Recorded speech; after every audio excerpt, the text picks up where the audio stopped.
அம்மானந்த தீர்த்தம்.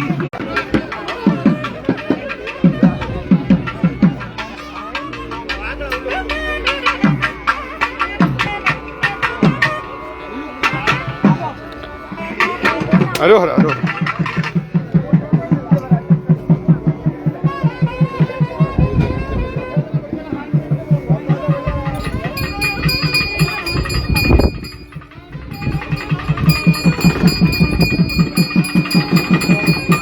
ஓ வா.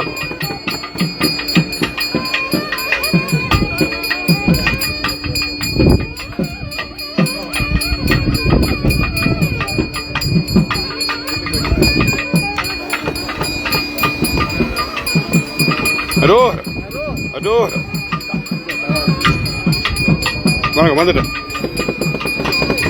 அரோஹரா.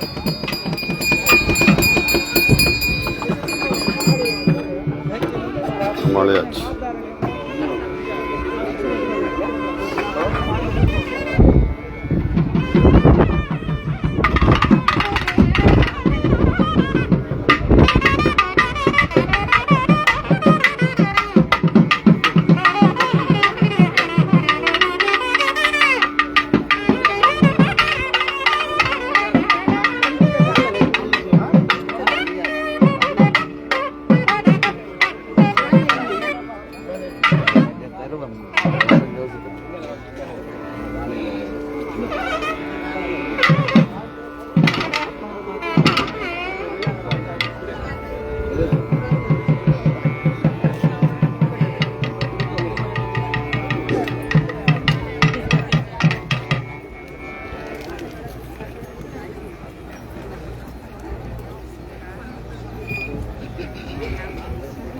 காலை விட்டு நில்லுங்கோ. நடுவில் நிற்காம எல்லாரும் கொஞ்சம் சைட்டா நில்லுங்கோ. சாமி வர்றீங்க. இங்கே இருந்து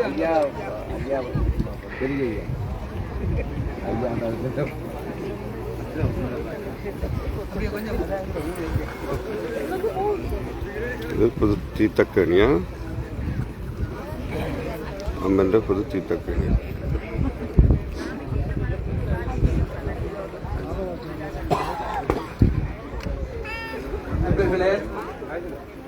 எல்லாம் வல்ல அம்பிகையினுடைய அருளும் குருவினுடைய ஆசையும் உங்களுக்கு கிடைக்க வேண்டும் என்று முதற்கண் பிரார்த்தித்து, திரு செந்தூரன் அவர்கள் என்றால் இங்கே வந்து முன்னாலே வரும்படி உங்களை அன்பாக கேட்டுக்கொள்கிறேன். செந்தூரன் என்றால் முன்னுக்கு வாங்க தயவு செஞ்சு. இந்த தீர்த்தக்கேணியானது இதுக்கான பொம்மைகள் எல்லாம் வேலைகள் நடந்து கொண்டிருக்கின்றன. இன்னும் பரிபூர்ணமாக புரியவில்லை. நீங்கள் போய் பார்க்கலாம். அதுக்கான உதவி செய்தவர்கள் அந்த பொம்மை செய்கின்ற கூட்டத்தில் போய் பார்க்கலாம். உங்களுடைய பொம்மைகள் வேலை நடந்து கொண்டிருக்கின்றது.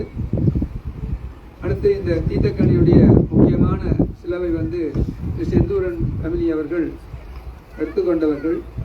அவர்கள் என்றால் தயவு செஞ்சு இங்கே முன்னுக்கு வரும்படி கேட்டுக்கொள்கின்றேன். அவர்களுக்கு ஆசீர் வழங்க வேண்டும். ஆக இந்த தீர்த்தக்கேணி மிகவும் ஒரு புனிதமானதாக இப்பொழுது கருதப்படுகின்றது. ஒரு சன்னதி வந்து பூர்ணமடைவது எப்படி என்றால் தீர்த்தம், மூர்த்தி, விருட்சம் அப்படின்னு சொல்லப்படுகிறது. இங்கே விருட்சம் என்றது வந்து மிக கடினம். ஆனாலும் இந்த நாட்டினுடைய ஒரு விருட்சமாக நாங்கள் அதை வைத்திருக்கின்றோம். அதே நேரத்தில் மூர்த்தி காமாட்சி காஞ்சியிலே எப்படியோ அதே அளவு பிரமாணங்களோடு இங்கே செய்யப்பட்டு வைத்திருக்கின்றன. உலகத்திலே 2வது காமாட்சி என்றால் அது கம்பிலே தான். அதுக்கு ஏற்றா போல இந்த சித்தியும் அமைந்து விட்டது. பீஜ மந்திரம். ஆகவே சன்னதியிலே வந்து விநாயகர் முதல் கொண்டு அனைத்து தெய்வங்களும் அங்கே பிரதிஷ்டை செய்யப்பட்டிருப்பதும் நீங்கள் அறிந்தது.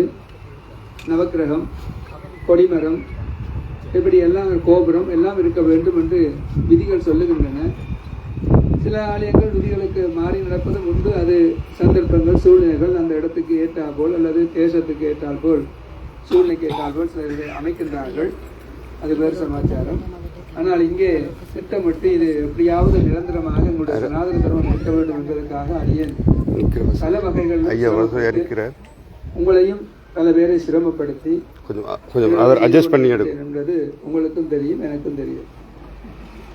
ஆனால் இதுக்கெல்லாம் காரணம் என்ன அப்படின்னு சொல்லி சொன்னால் ஒரே ஒரு காரணம் தான்.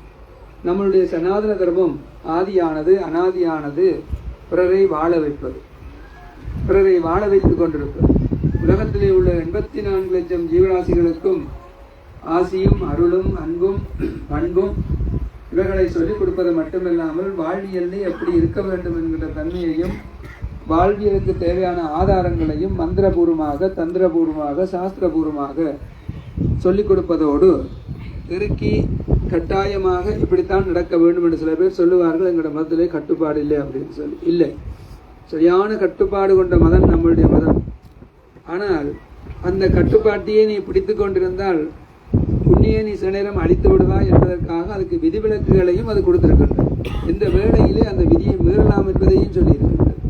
உதாரணமாக சொல்ல போனால் ஒரு வாழை இலை இல்லை என்றால் அதுக்கு என்ன செய்ய வேணும்? வாழை இலை இல்லைன்றா அப்போ நிகழ்ச்சியே செய்கிறது இல்லையா, இல்லை பூஜையை செய்கிறது இல்லையா? மாவிலை இல்லையென்றா சரி, அதுக்கு என்ன செய்யலாம் அப்படின்னு சொல்லி சொன்னால் அதுக்கு ஒப்பாக மானசீகமாக செய்யலாம் என்பதை அது சொல்லி இருக்கின்றது. ஒரு பழம் இல்லையா, அது மானசீகமாக செய்யலாம். கற்பனா சக்தியினாலே ஒரு வாழைக்குலை இருப்பது போல அதை பாவனை பண்ணி கொண்டு செய்தால் இந்த பாகிய பூஜையை விட மானசீக பூஜைக்கு அதிகமான பவர் இருக்கு என்பதையும் அது சொல்லி இருக்கின்றது. ஆகவே அப்படி எல்லா வகையிலும் நம்மளுடைய சனாதன தர்மம் எங்களுக்கு வகுத்து தந்திருக்கின்றது. இன்னும் ஒரு உதாரணம் சொல்ல வேண்டும் என்றால், குளித்து விட்டுத்தான் சாப்பிட வேண்டும், குளித்து விட்டுத்தான் கோயிலுக்கு போக வேண்டும், குளித்து விட்டுத்தான் வர வேண்டும் என்றெல்லாம் சொல்லப்படுகின்றது. இது சாதாரணமாக லோஜிக்காக நீங்கள் சிந்தித்து பார்த்தால் குளிக்காதான் உடம்பு நாரும், அது தெரிஞ்ச விஷயம்தான். அப்போ குளிக்காம கோயிலுக்கு போகக்கூடாதான்டா, குளிச்சுட்டு போறதான் நல்லன்னு சொல்லி இருக்கேன்டா வியர்வை சிந்தும் நாத்தம் வரலாம், அது மற்றவர்களுக்கு ஒரு இடையூறாக இருக்கலாம். அப்போ குளிச்சுட்டு தான் கோயிலுக்கு போகணும் கட்டாயம். சரி, ஒருவன் குளிக்க முடியவில்லை அப்படின்றா என்ன செய்யணும் என்பதற்கும் விதி சொல்லி இருக்கிறது. விபூதி ஸ்நானம் பண்ணி கொண்டு போ என்றால் உடலில் உள்ள வேர்வை எல்லாத்தையும் அது எடுத்து விடும் அப்படின்றது அன்றைக்கே பெரியவர்கள் நமக்கு சொல்லி காட்டினாங்க. சரி, விபூதி ஸ்நானமும் பண்ண முடியலை, கால்முகம் கழுவு, முதல் குளிக்க முடியவில்லை கால்முகத்தை கழுவிட்டு போ, அதுவும் முடியவில்லை என்றால் விபூதி ஸ்நானத்தை பண்ணி கொண்டு போ, அப்படி 3 முறைகள் சொல்லியிருக்கின்றது.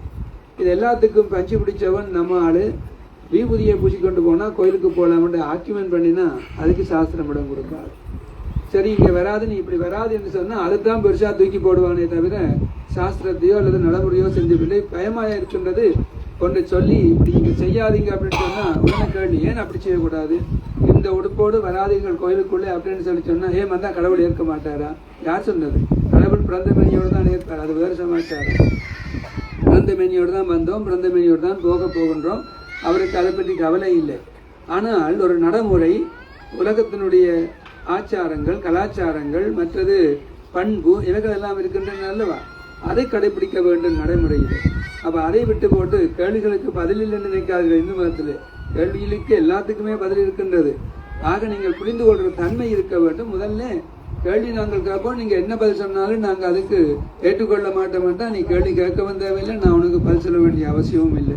ஆக மிகவும் சிறந்த ஒரு மதம் அடியவர்களே, அதை நீங்கள் சிரமப்பட்டு விடாதீர்கள். நேற்று ஒரு யூடியூப் பார்த்தேன், அந்த அன்னதானம் கொடுக்குற இடத்துல சாப்பாடை வந்து ஒரு பிஸ்னஸாக கொடுக்குறார்கள்னு சொல்லி ஒருவர் கொடுத்திருந்தார். அது மிக தப்பு. அவர்கள் அதுக்கு காட்டியிருக்கின்ற கருத்து என்னன்னு சொல்லி சொன்னால், ஆலயம் நல்லது, எந்தவித குறையும் இல்லை, நல்ல சாநித்தியம் கொண்டது, நல்ல கட்டுப்பாட்டோடு நடக்கின்றது, அதையும் சொல்லி இருக்கின்றார். ஆனால் சாப்பாடு கொடுப்பவர்களை இன்சல்ட் பண்ணுவது என்பது ஒரு மகா பாவம். அவர்கள் 2 நாளைக்கு முதலே வந்திருந்து எவ்வளவு சிரமப்பட்டு அதை போட்டு செய்திருக்கின்றார்கள் என்பதை பார்க்க வேண்டும். ஆனால் வாங்குகின்ற மக்கள் ஒழுங்கு இல்லை என்றால் அதுக்கு அவர்கள் என்ன செய்ய முடியும், அல்லது நாங்கள் தான் என்ன செய்ய முடியும்? வாங்குகின்றவர்கள் தான், அதை பெறுபவர்கள் தான் கொஞ்சம் புரிந்து நடக்க வேண்டும். ஆகவே அடியவர்களே, இப்படியான பேச்சுக்கு இடம் கொடுக்காமல் நீங்கள் நடக்க வேண்டும், உங்களுடைய மத கோட்பாடுகளை கடைபிடிக்க வேண்டும் என்று சொல்லி உங்களை அன்பாக கேட்டுக்கொண்டு, மேலும் இது பற்றிய விவரங்கள் வேணுமானால் என்னோடு தனியாக பேசிக்கொள்ளுங்கள், உங்களுக்கு விவரம் தர காத்திருக்கின்றேன் என்பதை கூறிக்கொண்டு உங்களுடைய ஒத்துழைப்போடு இந்த தீர்த்தவாரி பூஜையை ஆரம்பிக்கின்றேன். இப்பொழுது அம்பாள் இங்கே வந்திருக்கின்றால், கிழக்கு நோக்கி இருக்கின்றால். இந்த தீர்த்தக்கணியை ஒரு ஜெர்மன் கம்பெனியில் தான் கட்டி தந்திருந்தார்கள். அவர்களை நேற்றைக்கு நாங்கள் அங்கே கௌரவித்திருந்தோம், அது உங்களுக்கு தெரிந்தது. மேலும் இந்த வருகின்ற பாதையை வந்து அமைத்து தந்தவர் வந்து கல்லெல்லாம் பறித்து திரு ரமணன் அவர்களும் நின்றால் முன்னுக்கு வந்து நில்லுங்கோ. அடுத்து செந்தூரன் நின்றால் தயவு செஞ்சு முன்னுக்கு வந்து நில்லுங்கோ. உங்களுடைய ஒத்துழைப்போடு இந்த பூஜைகளை ஆரம்பிக்கின்றேன்.